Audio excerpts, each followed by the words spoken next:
Identity క్రైసిస్‌తో ఒక national award విన్నర్‌ని ఎలాంటి ఆధారం లేకుండా ఏది పడితే అది మాట్లాడడం నేను చాలా తీవ్రంగా ఖండిస్తున్నానండి. ఎందుకనంటే నేను ఆయనతో యాక్ట్ చేసి ఆల్మోస్ట్ ఆల్ 'పుష్ప 1', 'పుష్ప 2' దగ్గర దగ్గర ఒక 4 ఇయర్స్ నేను ఆయనతో వెరీ క్లోజ్‌గా నేను యాక్ట్ చేయడం జరిగింది.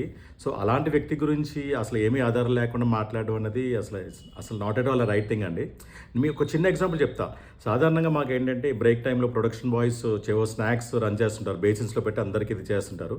సో, దేర్ ఆర్ ఛాన్సెస్ ఏంటంటే సాధారణంగా ఇప్పుడు మాలాంటి ఆర్టిస్ట్‌కి మాకేంటంటే అసిస్టెంట్స్ ఉంటారు. స్పాట్ బాయ్స్ వాళ్ళు ఏంటంటే తీసుకొచ్చి వ్యానిటీలు ఇస్తుంటారు. బట్ అలా జరుగుతున్నప్పుడు ఆయన ఎలాంటి ఆలోచన లేకుండా అదే బేసిన్‌లో తీసుకొని తిన్న వ్యక్తి అండి. మేము లైవ్ చూసాం అది. సో, అలాంటి వ్యక్తి ఇలా మనుషుల్ని దూరంగా పెట్టి ఒక 42 క్వెషన్స్‌తో లిస్ట్ చూసి ఆయన కంటి వైపు చూడకూడదు, ఆయనకి సెకండ్ వేయకూడదు అన్నది వెరీ వెరీ బేస్‌లెస్ అండి. లైక్ విత్ ఆధారం లేని ఇదండి కమెంట్ అండి. మీ ఐడెంటిటీ కోసం మీకేదో పేరు తెచ్చుకోవడానికని అలాగా ఊరికనే బేస్‌లెస్ కమెంట్స్ అనేది దయచేసి చేయొద్దు.